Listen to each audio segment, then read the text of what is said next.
สวัสดีทุกคนมื้อนี้มาหัวข้อปลูกต้นไม้ขุดได้ประมวลผลหลังปลาไว้30มื้อ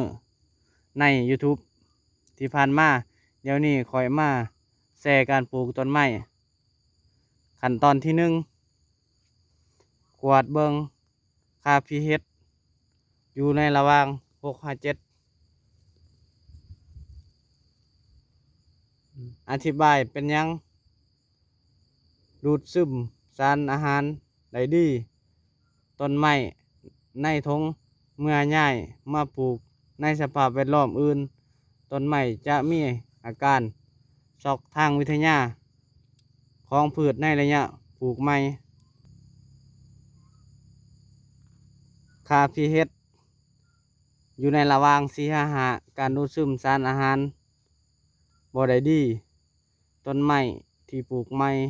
ถือกระทบทางด้านสารวิทยาบวกกับค่า pH ต่ำต้นไม้ได้รับสารอาหารที่บ่ดีนำไปสู่การสูญเสียความเข้มแข็งขั้นตอนที่2ขุดคุมพอประมาณสำทงเบี้ยลงได้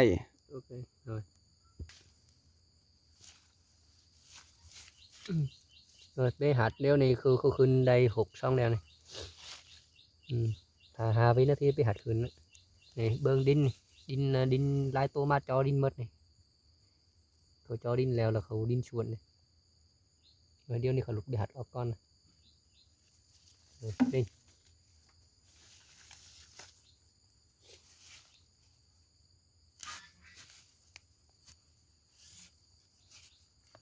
đinh tôi khi đơn lại này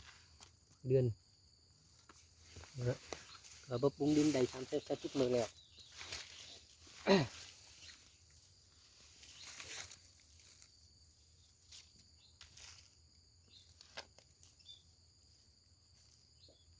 อยู่ระหว่างกลางแมนปักท่อเมียน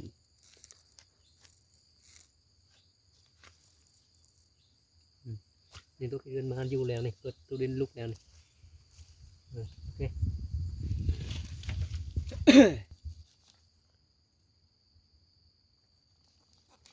ขั้นตอนที่3ตัดธงเบาสังเกตหาแก้วเป็นงอถ้าเป็นงอแมนให้ตัดออก đây là thùng là đinh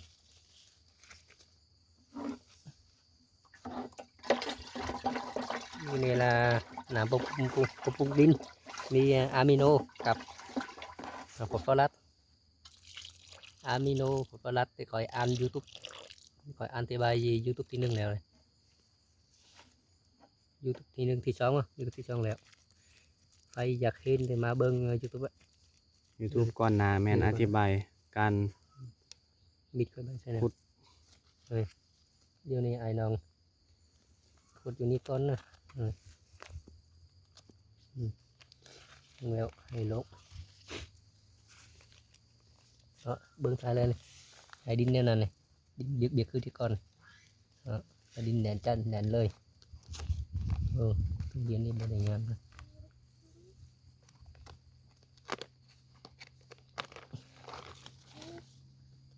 ขุดเบิ่งดินเลยยันทุเรียนหักน้อยอยู่กลางอีเรื่องจากว่าเคยซื้อทุเรียนบอแมน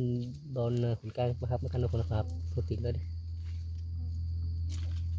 ที่เบื้องเดียวได้ด้วยยันหักงออยู่กลาง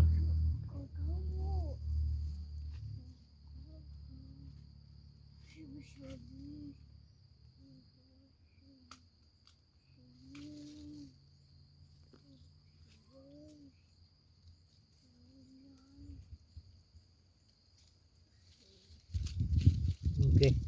cô ship thùng giang bơ thực cô ship thùng giang bơ thực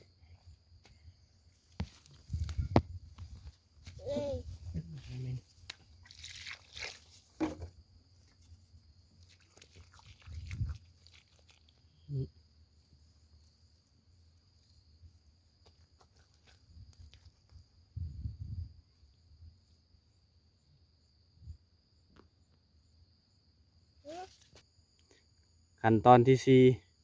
ต้มดินเป็นคู่สูง15 เซนติเมตร เห็ดเป็นคุ้มเห็ดเป็นคุ้มสูง เนื่องจากว่าข่อยได้อธิบายแล้วในวิดีโอที่หนึ่งมาแล้วอ้ายน้องสนใจการปลูกต้นไม้ด้วยวิธีนี้แม่นเหมาะสมสำหรับการเปลี่ยนแปลงดินฟ้าอากาศ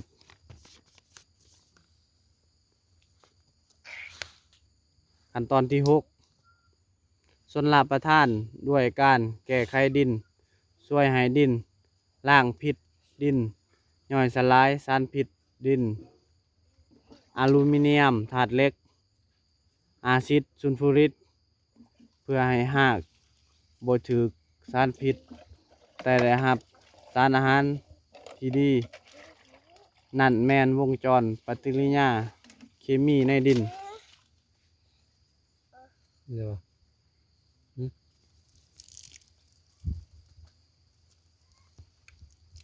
làm bổ bung đinh hay đinh đi cứ ai khỏi ăn thì bay YouTube thì nâng lẹo này ai nào sủng chay đi mà bên YouTube thì nâng là hiện khỏi ụt ao là khỏi xe hiện YouTube để xe hay like khun dù lao bục tu liên để đừng bỏ hay khôn khi mỹ không khi tụa đi nương chắc ba dù đi không mi phui leo đây phui xỉa là nương chắc ba là đinh đinh nén đinh oxygen body mà nên không biên sang bên phui mất ta sai phui lai phui xỉa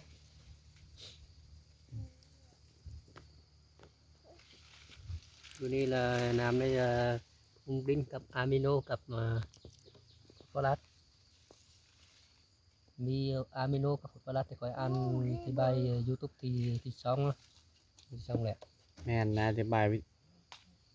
ดีโอที่สองในสอง YouTube มาเลยนี่ ขั้นตอนที่เจ็ดแม่นการเสียบไม้ครึ่งต้นที่ปลูกไม้ เนื่องจากว่าบ่ให้ลมแห้งหักขาดเนื่องจากว่าหักบ่ทันแก่ไม่บ่ทันแก่ หากบ่ท่านจับกับดิน นี่เนาะ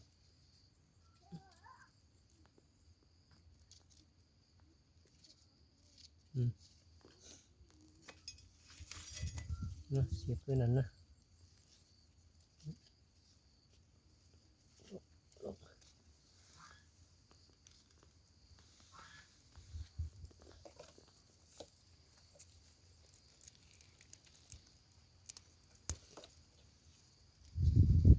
เอาไม้สองอั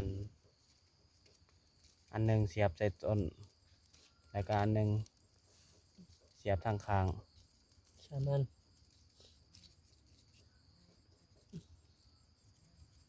เพื่อบ่ให้ต้น เวลาถูกลมพัด อันเดียวนี่ตรงกลาง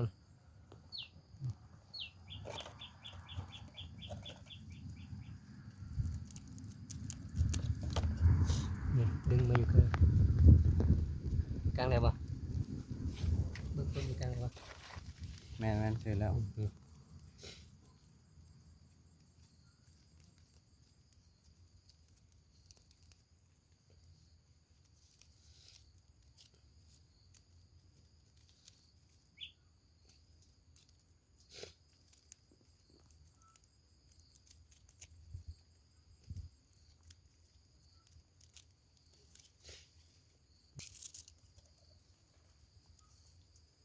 มัดแม่นมัดให้ต้นซื้อ ต้นซื้อแล้วเธอเมื่อนานแล้วเขาออกหยอดซื้อหักแก้วซื้อ บ่ให้หางแก้วเป็นงอ เดือนหนึงก็ได้แล้วเดือนหนึงมา40 มื้อเลยแหละเราออกบาเลยเนาะหายบา เดือนหนึ่งเลย40 มื้อแม่นแกะเสือกออกได้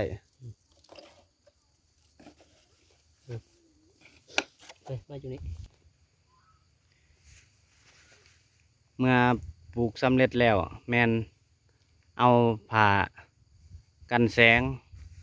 มากันแดดไป ป่าไว้30 มื้อเนาะเนื่องจากว่าหากแก้วเขาตัดออก เพื่อบ่ให้ต้นมีการคายน้ำออกหลาย วิดีโอก็ได้สิ้นสุดลงซ้ำนี้หากใครสนใจ สามารถกดติดตามกดไลค์กดแชร์เป็นกำลังใจให้ เพื่อให้แชร์ประสบการณ์ช่วยกัน ขอขอบใจ